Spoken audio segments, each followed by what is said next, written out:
जय श्री राधे कृष्ण मित्रों, इस दिव्य यात्रा में आपका स्वागत है। हे कृष्ण, जो भी भक्त आज इस वाणी को सुन रहे हैं उनके जीवन में आपकी कृपा सदा बनी रहे और हर कठिनाई दूर हो। श्री कृष्ण कहते हैं, अतीत गया, भविष्य अज्ञात है और केवल वर्तमान ही तुम्हारे हाथ में है। इसलिए जो पल अभी है उसमें अपने कर्तव्यों को पूरा करो और चिंताओं को त्याग दो। ये बात हमें गीता के उन अद्भुत उपदेशों में से एक में देखने को मिलती है, जहाँ श्री कृष्ण अर्जुन को समझाते हैं कि जीवन का सार वर्तमान में जीने में है। जब हम अतीत के बारे में सोचते हैं तो हमें अक्सर पछतावा या दुख महसूस होता है। ऐसा लगता है कि हम उन पलों को बदल नहीं सकते, लेकिन फिर भी हम बार बार उन्हें याद करके खुद को दुखी करते रहते हैं।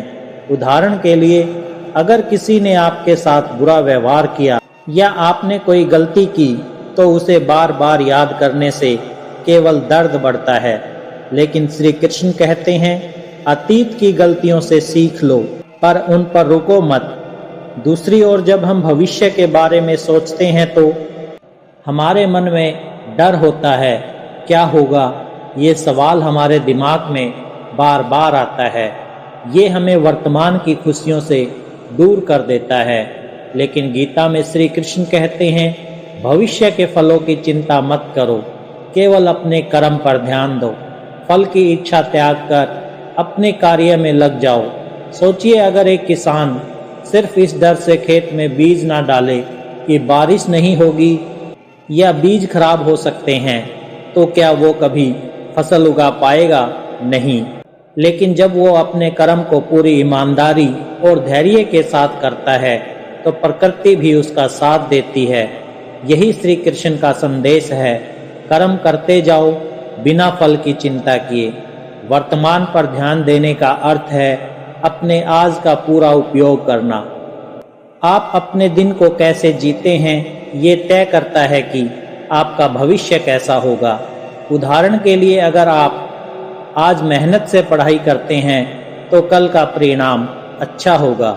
लेकिन अगर आप केवल कल की चिंता में समय गंवा देते हैं तो आज की मेहनत भी नहीं हो पाएगी। जब मन बार बार अतीत और भविष्य की ओर भागता है तो उसे रोकने का सबसे अच्छा तरीका है वर्तमान में एकाग्र होना। अपने आसपास के पलों को महसूस करें। जैसे कि अगर आप खाना खा रहे हैं तो उस स्वाद का महसूस करें।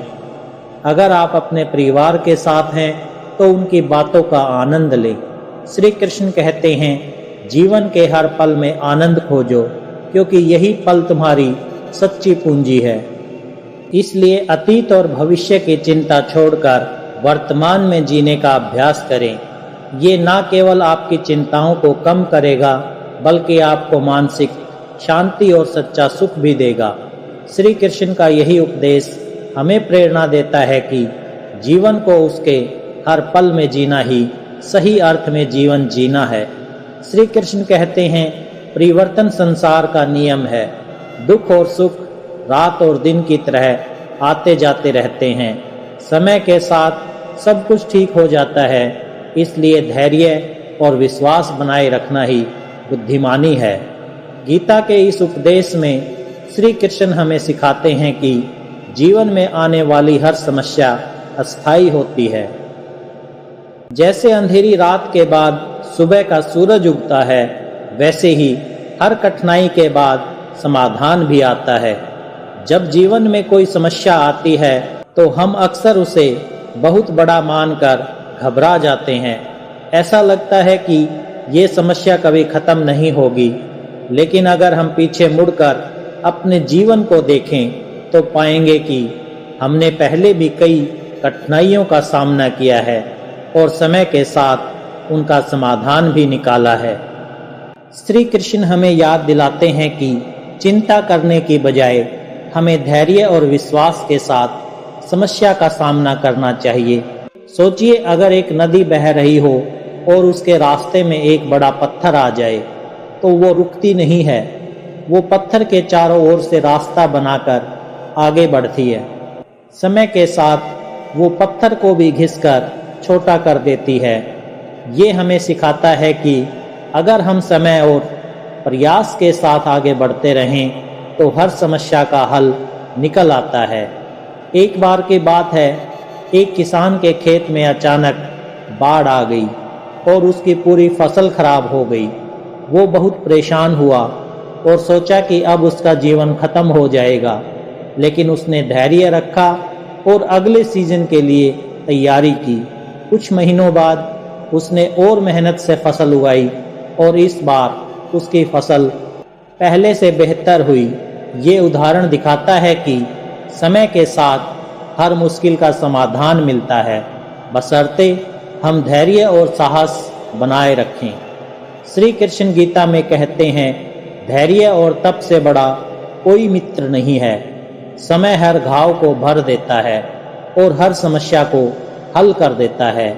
जब अर्जुन युद्ध के लिए तैयार नहीं था तो अपने कर्तव्यों को लेकर भ्रमित था। तब श्री कृष्ण ने उसे समझाया कि ये समय भी बीत जाएगा, लेकिन उसका कर्तव्य कभी समाप्त नहीं होता। हम अक्सर समस्याओं को समय से पहले हल करना चाहते हैं, लेकिन ये संभव नहीं है। जैसे कि एक बीज को वृक्ष बनने में समय लगता है, वैसे ही किसी भी समस्या का हल समय के साथ धीरे धीरे आता है। अगर हम उस प्रक्रिया को समझें और हर दिन अपनी ओर से सही कदम उठाएं, तो खुदा ही हमारे लिए रास्ता बना देता है। इसलिए हर समस्या के समय हमें धैर्य, विश्वास और सकारात्मकता बनाए रखनी चाहिए। श्री कृष्ण का ये उपदेश हमें सिखाता है कि समय सबसे बड़ा उपचार है। हमें अपने कर्म पर ध्यान देना चाहिए और ईश्वर पर विश्वास रखना चाहिए, क्योंकि समय के साथ हर समस्या का समाधान निश्चित रूप से मिलता है। श्री कृष्ण कहते हैं, जैसे तुम्हारे विचार होते हैं वैसे ही तुम्हारा जीवन बनता है। गीता में ये उपदेश हमें बताता है कि सकारात्मक सोच ही जीवन की सबसे बड़ी शक्ति है। जीवन में परिस्थितियां कैसी भी हों, अगर हम उनमें कुछ अच्छा देखने की कोशिश करें तो हमारी दृष्टि बदल जाती है और कठिन से कठिन समय भी हमें प्रेरित करने लगता है। कल्पना कीजिए, एक अंधेरी रात में एक दीपक जलाया जाए, चाहे चारों ओर कितना भी अंधेरा हो, दीपक का प्रकाश उसे चीरकर अपनी जगह बना लेता है। सकारात्मक सोच ठीक उसी दीपक की तरह है।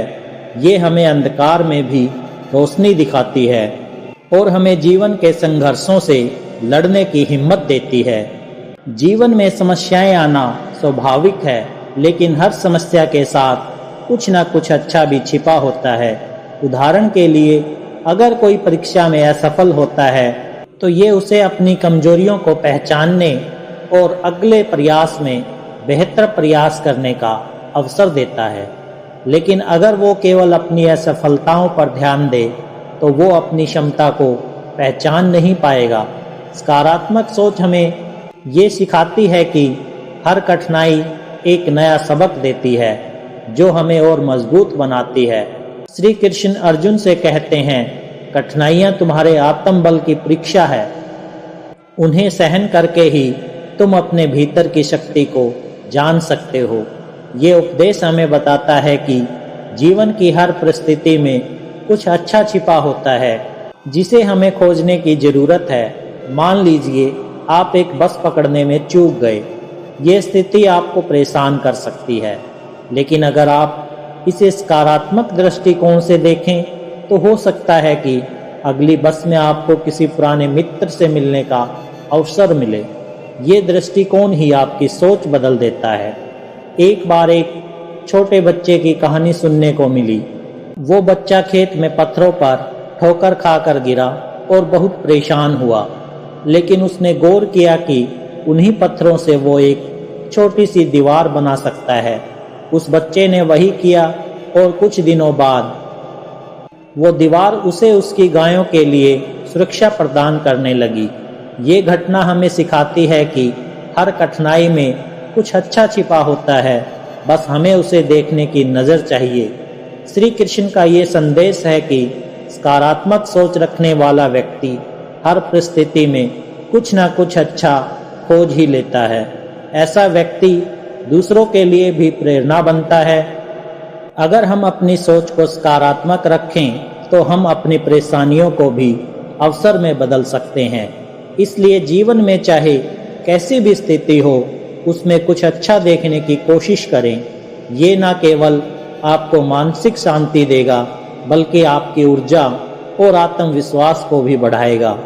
ये श्री कृष्ण का अमूल्य उपदेश है जो जीवन को सुंदर और सार्थक बनाता है। श्री कृष्ण कहते हैं, प्रत्येक व्यक्ति का जीवन, उसका कर्म और उसका मार्ग अलग है। अपने जीवन का मूल्यांकन दूसरों की सफलता से करने का प्रयास ना करो, क्योंकि हर आत्मा की यात्रा अद्वितीय है। ये सीख हमें जीवन में संतोष और सच्चे आनंद का महत्व समझाती है। कल्पना कीजिए कि एक बगीचे में अलग अलग फूल खिले हुए हैं। गुलाब अपनी खुशबू और सुंदरता के लिए प्रसिद्ध है, जबकि सूरजमुखी अपनी ऊंचाई और उज्जवल पीले रंग के लिए। क्या गुलाब कभी सूरजमुखी से कहता है कि तुम मुझसे सुंदर हो, या सूरजमुखी ये कहता है कि मैं तुम्हारी तरह महक नहीं सकता? नहीं, वे अपनी अपनी विशेषताओं के साथ खिलते हैं और बगीचे की शोभा बढ़ाते हैं। इसी तरह हमारा जीवन भी अद्वितीय है। दूसरों की सफलता से अपनी तुलना करना हमारे लिए उस फूल की तरह होगा जो अपनी सुंदरता को पहचानने से पहले ही मुरझा जाए। जब हम दूसरों की सफलता को देखकर खुद को कम आंकने लगते हैं तो हम अपनी क्षमताओं और उपलब्धियों को नजरअंदाज कर देते हैं। सोचिए, अगर अर्जुन ने भीम की ताकत या युधिष्ठिर की बुद्धिमानी से खुद की तुलना की होती तो वो महाभारत का महान योद्धा कैसे बन पाता। श्री कृष्ण ने अर्जुन को यही सिखाया कि प्रत्येक व्यक्ति की भूमिका अलग होती है और जब आप अपने कर्तव्य पर ध्यान केंद्रित करते हैं तभी आप सच्ची सफलता प्राप्त करते हैं। मेरे जीवन का एक उदाहरण साझा करता हूँ। एक समय था जब मेरे सभी दोस्त अपने अपने करियर में सफल हो रहे थे और मैं संघर्ष कर रहा था। मैं खुद को उनकी सफलता से तुलना करता और सोचता कि मैं क्यों पीछे हूँ। ये सोच मुझे और हताश कर देती। लेकिन एक दिन मैंने अपनी उपलब्धियों पर ध्यान दिया। मैंने महसूस किया कि मैं अपने क्षेत्र में जो कर रहा हूँ वो मेरे लिए महत्वपूर्ण है। धीरे धीरे मैंने अपनी गति से आगे बढ़ना शुरू किया और आज मुझे गर्व है कि मैंने अपने जीवन में सफलता पाई। तुलना करना उस नाविक के समान है जो अपनी नाव को चलाने के बजाय दूसरों की नाव की गति पर ध्यान देता है। इससे न केवल उसकी नाव रुकती है बल्कि वो अपने गंतव्य तक पहुंचने में भी असमर्थ रहता है। इसी तरह जब आप दूसरों की सफलता पर ध्यान केंद्रित करते हैं तो आप अपनी यात्रा को धीमा कर देते हैं। श्री कृष्ण का ये उपदेश हमें सिखाता है कि दूसरों की सफलता से प्रेरणा लेनी चाहिए, ना कि उससे तुलना करके खुद को हताश करना चाहिए। जब आप अपना ध्यान अपने लक्ष्य और अपनी क्षमताओं पर केंद्रित करते हैं तो जीवन में संतोष और सफलता दोनों मिलते हैं। याद रखें, हर किसी का जीवन एक अनोखी यात्रा है। अपनी यात्रा को अपने तरीके से जिएं, क्योंकि जो रास्ता आपका है वो किसी और का नहीं हो सकता। दूसरों की सफलता से तुलना करना छोड़ें और अपनी अद्वितीयता को पहचानें। यही सच्ची सकारात्मकता और सफलता का रास्ता है। जो अपने समय का सही उपयोग करता है वो जीवन में सफलता की ऊंचाइयों को छू सकता है।